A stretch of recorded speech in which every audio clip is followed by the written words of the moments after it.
அல்ல எம்பெருமான் வழிகாட்டும் ஆலயப்பாறை கருப்பசாமியினுடைய திருவருளை அன்புடன் கருதி இந்த ஆலயத்திற்கு மன ஆறுதலை நோக்கி வந்திருக்கிற எல்லா பக்தர்களுக்கும் நம் கருப்பசாமியினுடைய அருள்மிகு சக்திகளை மாண்புகளை மனிதர்களுக்கு கொடுக்கின்ற மனக்குறை தீர்க்கின்ற மகா சக்தியை யூடியூப் சேனல் மூலமாக உலகமெங்கும் பார்த்து கொண்டிருக்கிற எல்லா பக்தர்களுக்கும் எனது வாழ்த்துக்களும் நம் ஐயன் கருப்பசாமியுடைய அருளும் ஆசியும் கருணையும் உங்களுக்கு கிடைத்து நீங்கள் எல்லோரும் இந்த பிறந்த பயனை அடைந்து உங்கள் மன நிம்மதி வளர்ந்து கொண்டே இருக்க வேண்டும் என்று நினைத்து என்னாலும் உங்களுக்காக நான் பிரார்த்தனை செய்து கொள்கிறேன்.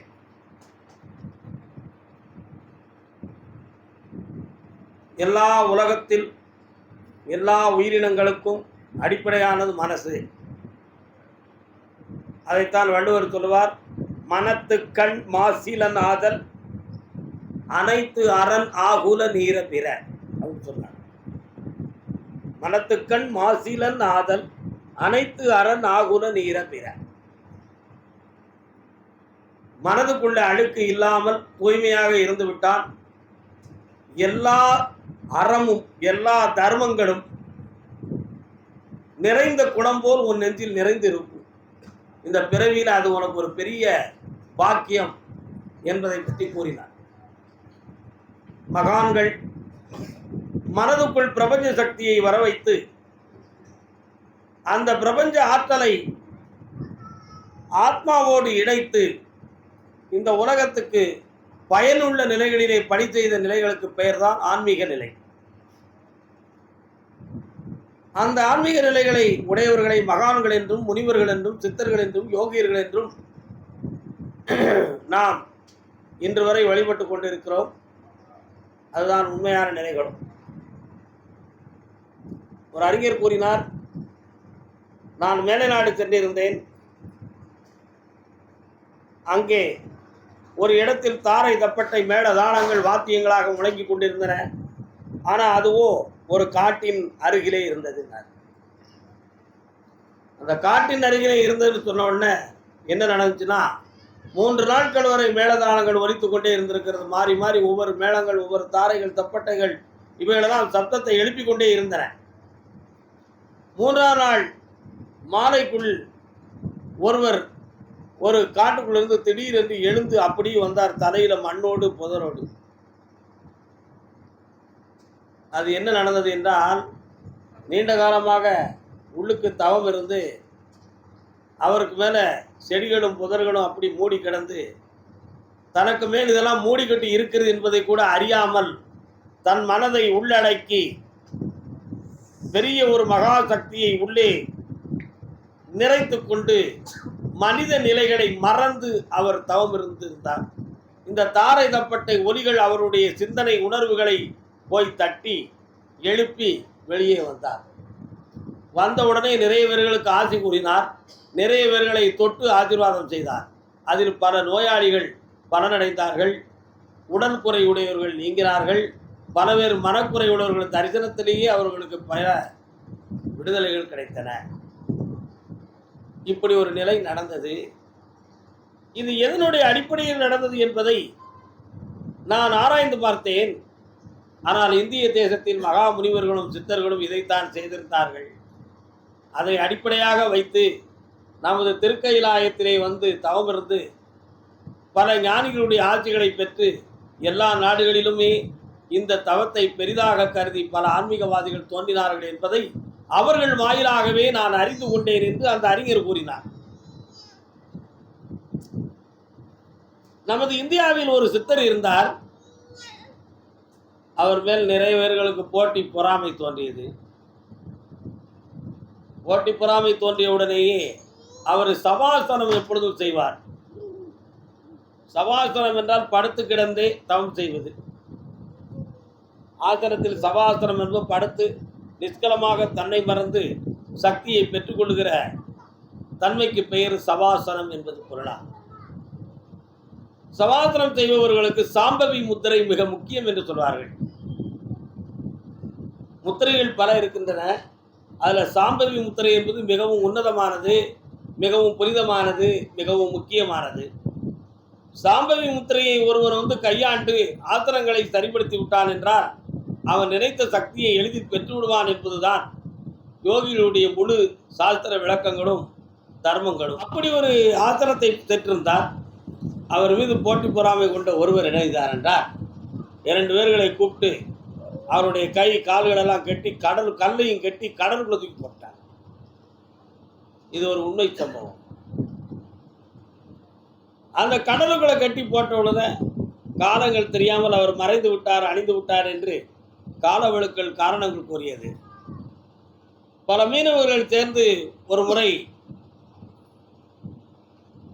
மீன் பிடிக்கிறதுக்கு சென்றிருக்கும் பொழுது வலையில் ஒரு பெரிய மீன் மாட்டிக்கொண்டது. ஏதோ ஒரு பெரிய மீன் தான் கிடைத்து விட்டது என்று நினைத்து கரைக்கு கொண்டு வந்து பார்த்தால் பாசி பிடித்திருந்தது, கண்ணும் கட்டப்பட்டிருந்தது. அதையெல்லாம் தரித்து பார்க்கிற பொழுது உள்ள இருந்து திடீர்னு எழுந்து வந்தார். ஏனப்பா என்னுடைய நிஷ்டையை கலைத்தீர்கள் என்றார். புரிகிறதா உங்களுக்கு? ஏன் எனது நிஷ்டையை கலைத்தீர்கள் என்று கேட்டார். அப்ப அவரை உடம்பை கட்டியதும் தெரியவில்லை, கடலுக்குள் போட்டதும் தெரியவில்லை. அத்தனைக்கும் மேலாக அந்த மனதை உள்ளடக்கி பிரபஞ்ச சக்தியை தனக்குள் இணைத்துக் கொண்டார் என்பதுதான் இதனுடைய பொருளாகும். உங்கள் மனதில் ஒரு பெரிய அறிவுகள் தோன்றும். கடலுக்குள் கிடந்ததை மீன் கடிக்காமல் இருந்திருக்குமா? கடலுக்குள் எத்தனையோ மிருகங்கள் இருந்ததே, அவைகளெல்லாம் அவரை தொடாமல் இருந்திருக்குமா? தண்ணீரால் அவருடைய சரீரம் பாதிக்கப்படாமல் இருந்திருக்குமா? இப்படியெல்லாம் பல்வேறு கேள்விகள் உங்களுக்கு மனிதனுக்கு ஏற்படும். ஆனால் அத்தனையும் நடந்தது உண்மைதான். அவருடைய சரீரத்தை எதுவும் ஒன்று செய்ய முடியவில்லை. அதற்கு என்ன காரணம் என்பதுதான் இங்கு விஷயம். ஒரு மாடு ரோட்டில் நடந்து போயிட்டு இருக்கும் பொழுது மாட்டுக்கு உரியவர் வந்தால் அது வளைந்து கொடுத்து போகும். மாட்டுக்கு உரியவர் இல்லாமல் யாராவது வந்தால் கொம்பையும் முகத்தையும் செலுப்பி கொண்டு போகும். அந்த மாட்டுக்கு இது அடுத்தவர் என்று எப்படி தெரிந்தது? உணர்ச்சிகள் மூலமாக. இந்த மாதிரி எல்லா மிருகங்களுக்குமே அப்படி ஒரு உணர்வலைகள் இருக்கு. அந்த உணர்வலைகள் எப்படி வெளிப்பட்டன என்றால், உள்மனதிலிருந்து சுவாசத்தின் வாயிலாக அதனுடைய ஜீவகாந்த சக்தியின் மூலமாக அது உணர்த்தப்பட்டிருக்கு. அதே மாதிரி மனதை உள்ளடக்கி நிஷ்டையில் இருந்த மகானுடைய சரீரத்தில் ஜீவகாந்த சக்தியும் பிரபஞ்ச சக்தியும் படர்ந்து இருந்த காரணத்தினால் மற்ற எந்த உயிரினங்களையும் எந்த விஷயத்தையும் பக்கத்தில் தொடவிடாமல் அது நிறுத்திவிட்டது. இப்படித்தான் அழியா முக்திகளோடு பல மகான்களும் யோகிகளும் இன்றும் கூட ஜீவசமாதியாக நம் நாட்டில் இருந்து கொண்டு இருக்கிறார்கள். அண்மையில் ஒரு 7 ஆண்டுகளுக்கு முன்னால் செய்தித்தாளிலே ஒரு செய்தி வந்துச்சு.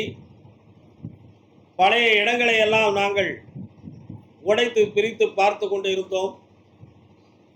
தமிழ்நாட்டில் தான் அதில் செய்தி இருந்துச்சு. அப்பொழுது 300 ஆண்டுகளுக்கு முன்னால் தவம் இருந்த ஒருவருடைய ஒரு சரீரம் தேடி எடுக்கப்பட்டது.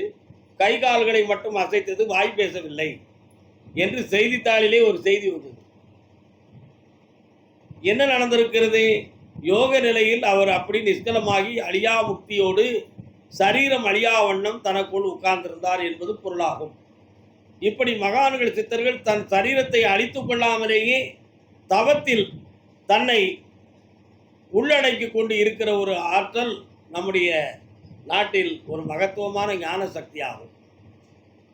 அவர்களுடைய எண்ண அலைகள், அவர்களுடைய அதிர்வலைகள், அவர்களுடைய ஜீவகாந்த சக்திகள் நம் மீது படுகிற பொழுதெல்லாம் நம்முடைய எண்ணங்களும் நம்முடைய கோரிக்கைகளும் நிறைவேறக்கூடிய பல்வேறு விஷயங்களுக்கு அது நமக்கு வழிகாட்டியாக இருக்கிறது. ஆனால் தான் சித்தர்கள் வழிபாடு, மெய்ஞானிகள் வழிபாடு இந்த உலகத்தில் உன்னதமானதென்றும் உயர்ந்ததென்றும் நாம் இதுவரை போற்றி புகழ்ந்து கொண்டும் வரையறுக்கப்பட முடியாத அளவிடாத வணக்கங்களையும் பக்திகளையும் அவர்களுக்கு முன் நாம் செலுத்தி கொண்டு இருக்கிறோம் என்பதுதான் இந்த இடத்திலே மிக முக்கியமாக நாம் தெரிந்து கொள்ள வேண்டிய ஒரு விஷயமாக உள்ளது. இந்த மனசு அப்படிங்கிறத பற்றி நம்ம சொல்லுகிற பொழுது ஆஞ்சநேயர் அனுமானை நம்ம நினைக்க முடியும். உள்ளடக்கி தன்னுடைய ஆன்மாக்குள் தன்னுடைய மனதையும் உணர்வையும் அடக்கிவிட்டால் ஜீவகாந்த சக்தி எழுகிற பொழுது சரீரமும் கூட எழுகின்ற ஒரு ஆற்றலை பெறும்னு சொல்றான். அதான் போகர், சித்தர் இவங்களெல்லாம் இருக்க இடத்திலிருந்தே காற்றில் பறந்து செல்லக்கூடிய சக்தியை பெற்றிருந்தார்கள் என்று ஒரு விஷயத்தை நம்ம படித்திருப்போம், தெரிந்திருப்போம். சித்தர்கள் இங்கே இருக்கிறது மாதிரி இருப்பாங்க, எங்கேயோ போய் நிற்பாங்க. சூட்சும சரீரத்தால் சென்றவர்களும் உண்டு. இந்த தரிசத்தாலேயே ஸ்பரிச உடலாலேயே பறந்து சென்ற மகான்களும் உண்டு. அப்படியெல்லாம் இருக்கிறது. அப்படி இருக்கும் பொழுது அனுமான் ஸ்ரீராம மந்திரத்தை தனக்குள்ளே சொல்லி தன் ஹிருதய கவனத்துக்குள்ளே பிரபஞ்ச சக்தியை அடக்கி ஜீவகாந்த சக்தியின் உந்தலின் மூலமாக சாகரம் தாண்டி சீதையை கண்டான் என்று. சாகரம்னா கடல். கடல் தாண்டி இலங்கை சென்று சீதாதேவியை கண்டு மகிழ்ந்து வந்தார் என்றெல்லாம் சொல்லக்கூடிய ஒரு ஆற்றல் அந்த யோக நிஷ்டையில் இருக்கிறது என்பதுதான் அதில் விளக்கப்படக்கூடியது. பல பேர்கள் வாதிக்கலாம், ராவணனிடம் நீதி இருந்தது, ராவணன் நல்லவன் என்று சொல்லலாம். ராவணன் நல்லவனாகவும் வல்லவனாகவும் இருந்திருந்தால் ஸ்ரீராமர் வென்றிருக்க முடியாது என்பதுதான் அங்குள்ள உண்மையாகும். ஆகையினால் இந்த இடத்திலே தர்மம் நீதி என்பது எங்கே இருக்கிறது என்று தேடி பார்த்து நம் மனதை பக்குவப்படுத்திக் கொள்வது சரியானது என்பதாக இருக்கும். அதான் மனத்துக்கண் மாசிரநாதன் அனைத்தரன் ஆகுல நீரை பெற மனதால் பெறக்கூடிய சக்தி தான் மனிதன். தெய்வ சக்தியும் அங்குதான் இருக்கிறது, பிரபஞ்ச சக்தியும் அங்குதான் இருக்கிறது. மனதை தூயப்படுத்தி தன் இச்சைக்குள் கொண்டு வந்து அதை பல சக்தி பெருமாறு திறப்பாண்டுகள் என்றால் 7 சக்கரங்களை திறந்து மன அலைகளை பிரபஞ்சத்துக்குள்ளே ஈர்த்து கொண்டு வந்து விட்டோம் என்றால் அந்த சக்தியை பெற்றுக்கொள்ள முடியும். ஆனால் அது அவளை எளிதில் நடக்கக்கூடிய விஷயம் அல்ல என்பதைத்தான் குருமகால்கள் நமக்கு உணர்த்தியிருக்கிறார்கள். அந்த சக்தியை பெற்ற நாம் எல்லா மனிதர்களையும் வாழ வைப்பதற்கும் எல்லாரையும் உணர வைப்பதற்கும் ஆத்மாவை புனிதப்படுத்துவதற்காக அதை நாம் பயன்படுத்தி பெரிய புண்ணிய காரியங்களை செய்து இந்த உலகத்தில் மாபெரும் பாக்கியத்தை அடைவோம் என்று சொல்லி மாசில்லாத நமது மனதுக்குள் ஈசனை வரவைத்து என்னாலும் உயர்ந்திருப்போம் என்று வாழ்த்தி அருள்வாக்கை தொடங்குவோம். வாழ்க, வணக்கம்.